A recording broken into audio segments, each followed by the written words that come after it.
बोल श्री गणेश भगवान की जय। सभी बहनों को राम राम। देखो हमने कार्तिक का महीना हंसते गाते खूब भजन करते हुए परिक्रमा करी, खूब कथा सुनी, कार्तिक मातक सुना, खूब हमने खुशी से पूरा किया है।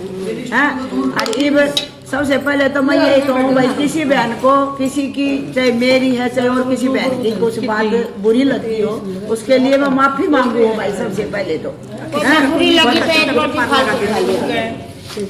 माफी मांगू मैं बहुत। अब आज कहते हैं भी कार्तिक का महीना जब पूरा हम स्नान करते हैं तो वो पूरा जब माना जाता, भगवान जब स्वीकार करते हैं, जब यह चिड़िया की हम कथा सुन लेते हैं और अब सब अपना अपना घर बनाते हैं, घर बना के न उसमें पूजा करते हैं अपने लक्ष्मी गणेश की शुभ और लाभ की, रिद्धि सिद्धि की, अपने भोले बाबा की, अपने लक्ष्मी नारायण भगवान की और कार्तिक के ठाकुर की। कहते भगवान हमारे घर में ऐसे रिद्धि सिद्धि शुभ बुद्धि परम धन के साथ परिपूर्ण हमारे घर में चित्र रूप से बैठे रही हो आप। तो ये छोटी सी चिड़ा और चिड़िया की कहानी है।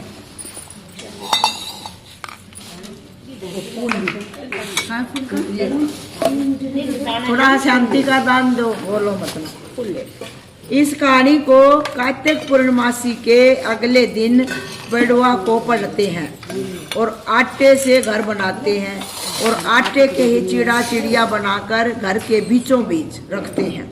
उन्हें वस्त्र पहनाते हैं, घर के सभी कमरों में घर का सारा सामान रखते हैं और चिड़ा चिड़ी की खील पतासे व लड्डू का भोग लगाते हैं। इस दिन खिचड़ी बनाते हैं और घी और आम का अचार रखकर ठाकुर जी का भोग लगाकर खुद भी प्रसाद ग्रहण करते हैं। सूखी खिचड़ी मंदिर में भी दे देते हैं। फिर अपना घर बनाते हो, घर बना रखा भाई। 4 चिड़िया थी। कथा इस प्रकार है, 4 चिड़िया थी, चारों सहेली थी, चारों कार्तिक नाती थी। आई पड़वा, चारों ने सोचा चलो खिचड़ी बनाए। एक चिड़िया चावल ले आई, एक चिड़िया दाल ले आई, एक चिड़िया घी ले आई और सब ने मिलकर खिचड़ी बनाई। सब ने सोचा कि पहले नहा कर आते हैं, फिर सब बैठकर खिचड़ी खाएंगे। पहले एक चिड़िया आ गई, उसे भूख लगी रही थी, बाकी चिड़िया अभी नहीं आई थी, तो उसने खिचड़ी की भाप खा ली। जैसे खिचड़ी हमारी बन रही थी और भाप ली तो उसने देखा तो भाप चली गई, तो उसने भाप खा ली। दूसरी चिड़िया आई, उसने पानी पी लिया। तीसरी चिड़िया ने खिचड़ी खा ली और चौथी चिड़िया ने खुरचन खा ली। चारों चिड़िया मर गई। जिस चिड़िया ने भाप खाई थी वो तो राजा के घर राजकुमारी बनी। जिस चिड़िया ने पानी पिया था वो कुम्हार की लड़की बनी। जिस चिड़िया ने खिचड़ी खाई थी वो ब्राह्मण की लड़की बनी। जिस चिड़िया ने खुरचन खाई थी वो हथनी बनी। कुम्हार की लड़की राजा के यहाँ दासी बनी। अब चारों चिड़िया एक ही गांव में पैदा होगी और मनुष्य तन मिल गया उनको, चारों फिर सहेली बन गई। तो जो वह कुम्हार की बेटी बनी, एक तो जिसने भाप खाई थी वह तो राजा की बेटी बन गई। दूसरी ने पानी पिया था वह कुम्हार की बेटी बन गई। तीसरी ने खिचड़ी खाई थी वह ब्राह्मण की बेटी बन गई और जिस चिड़िया ने खुरचन खाई थी वह हथनी बन गई। अच्छा हथनी, अच्छा कुम्हार की लड़की राजा के यहाँ दासी बनी, दोनों बन गई सहेली। वह दासी बन गई, वह राजकुमारी। ब्राह्मण की लड़की राजकुमारी की सहेली बनी और जो ब्राह्मण की बेटी थी वह राजकुमारी की सहेली बनी। हथनी भी राजा की गई थी। राजकुमारी को पिछले जन्म की सब बातें याद थी, उसको याद थी तो उसने सबको पहचान भी लिया। राजकुमारी की शादी हुई। जब विदा हो रही थी तो राजा से बोली कि मैं अभी सहेली और दासी के साथ ले जाऊंगी, मैं इन सभी अपनी सहेली और दासी को अपने साथ लेके जाऊंगी। वो अपने पिताजी से कहने लगी। राजा ने कहा कि ले जाना बेटी। राजकुमारी फिर भी न जाए। राजा ने कहा कि अब तुम्हें क्या चाहिए, तो वह बोली कि मुझे हथनी भी चाहिए। राजा ने नौकर भेज के हथनी को ले आया, पर वह हथनी उठे ही नहीं। तो राजकुमारी खुद उसके पास गई और उसके कान में पिछले जन्म की बात कही, जिसे सुनकर हथनी उठकर खड़ी हो गई। अब वो जो भाई तन का चोला था, मनुष्य चोला था, उनको तो वो साध ले कह दी, पर हथनी भी तो रहेगी ना, तो वो चालने लगी तो उसका डोली चाल रहे ना।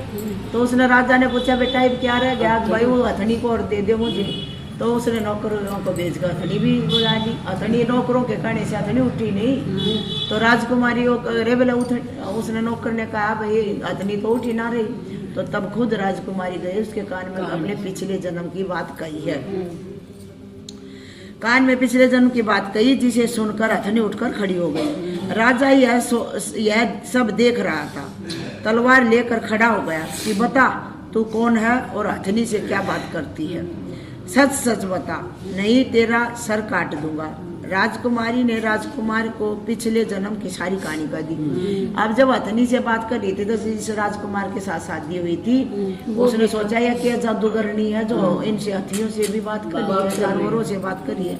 तो तलवार लेके खड़ा हो गया कि सच सच बता दे, नहीं तो मैं अभी तेरा सिर धड़ से अलग कर दूंगा। तो राजकुमारी ने राजकुमार को पिछले जन्म की सारी बात बता दी। राजा ने कहा कि कार्तिक नहाने का इतना फल होता है, तो हम सब जोड़े से कार्तिक नहाएंगे और खूब दान पुण्य करेंगे। गंगा जी स्नान करके ब्राह्मण को जमाए, दान करे, होम कराए, भगवान की पूजा करके दिया जलाए, 5 बार स्नान करे, 5 बार स्नान करे। मंगशिर में मंगशिर का महत्व सुनना चाहिए, इच्छा हो तो 56 भोग लगाने चाहिए। ये थी हमारी छोटी सी डाचड़िया की कहानी। सभी बहनों को मिठाई राम राम। अभी हम तो 4 चिड़िया थी ना, जो अपन तो जोड़ो ही बना हुआ। अब गणेश जी को और क्या तो हाथ क्या गणेश जी का गणेश जी की और कह लो। एक बुढ़िया थी, आंधी थी, क्या करे वो करिए। एक बुढ़िया आंधी थी, तो वह गणेश जी की पूजा करा करती थी। गणेश जी की पूजा करती थी तो गणेश जी भगवान रोज उसके पास आते, बुढ़िया मांग ले क्या चाहिए। वो बोली गणेश जी मुझे मांगना नहीं आता। तो अपने बहू बेटा से पूछ ले, अगर बहू बेटा ठीक से कल पूछ लूंगी, कल आना, ठीक है मैं कल आ जाऊंगा। दूसरा दिन हो गया, दूसरे दिन फिर आए गणेश जी बोले बुढ़िया मांग ले, कुछ मांगना है तो मांग। बोले हाँ मैंने तो बहू बेटा से ना पूछा। तो उसने कहा कि बहू बेटा से पूछा, कहाँ पूछा, पर वो तो अपने अपने उसकी मांग रहे हैं। बेटा बोले अपना अन्न धन और घर मांग ले, बहू बोली का पोता मांग ले, पर इससे मैं संतुष्ट नहीं हूँ, मैं अपनी सहेली से और पूछूंगी। ठीक है, ऐसे अपनी जो प्यारी सहेली थी बुढ़िया, उससे पूछने लगी बहन तो एक बात बता मेरे को, पूछ। गणेश जी रोज आओ मेरे से, रोज मांगने की कहा मैं क्या मांगू। अगर बहू बेटा से मैंने पूछा तो वो तो कह रहे हैं घर मांग ले, धन मांग ले, और बहू कह रही है पोता मांग ले। तो वो अपनी सहेली बोली तू क्यों उसमें पढ़ रही है, बता पूरी उम्र तो तूने अंधे पने में काट दी, कुछ संसार में आई तो देखा नहीं। तो गणेश जी से अपने नेत्र ज्योति मांग ले तू। अरे ठीक है अभी नेत्र ज्योति की कह दूंगी। फिर रात ने बुढ़िया ने सोच विचार लगाया, अब भाई उसने भी सही, पड़ोसी ने सही कही है, वो बेटा ने भी सही कहा इनको इस चीज की जरूरत है, तो 2 ऐसा मांग लियो ना जो सारे की मनोकामना पूरी हो जाए। तो गणेश जी आए, बुढ़िया मांग ले, कोई के लेना है। हाँ ठीक है पहले वचन भरो, जो मैं मांगूंगी वो दोगे, वो दोगे। हाँ कभी दोगे, मैं तो रोज कर आऊँ मांगो। तो ठीक है गणेश जी देखो 9 करोड़ की तो माया दे दो, और एक हीरे जवाहरात से जो पलना दे जो सजा हुआ, कति हीरे जवाहरात से सजा हुआ हो, चांदी उसका हीरे जवाहर चांदी सोना सब लग रहा हो, और चंदन का पलना हो, और उसमें मेरा पोता झूलता, उसको मैं अपनी आंखों से देखूं, इतना दे दो। और बुढ़िया तू कह रही थी मैंने मांगना ना, और देखो कितना मांग लिया तुम तो सब कुछ मांग लिया, पर देखो आपने वचन भरिया क्या तो दोगे। हाँ मैं मनो वचन भर रखा है, जो तूने मांगा वो तथास्तु, सब कुछ तेरे मिलेगा। मेरे यो घर की जगह घर भी बना दो, झोपड़ी है, चलता चलता चारों कोना में लात मार गया, घर की जगह महल खड़ा हो गया, और पोता पोती बहू बेटा देवता देवती अधी जमाई सब की लहर बहर होगी। हे भगवान, हे काते के ठाकुर जैसे उस बुढ़िया को दिया से सबको देना, कहानी करने वाले सुनने वाले उकारा भरने वाले सबके घर में सुख शांति समृद्धि देना। हे भगवान तेरा ही आसरा। सभी बहनों को राम राम। दिए का उधर जल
Bye.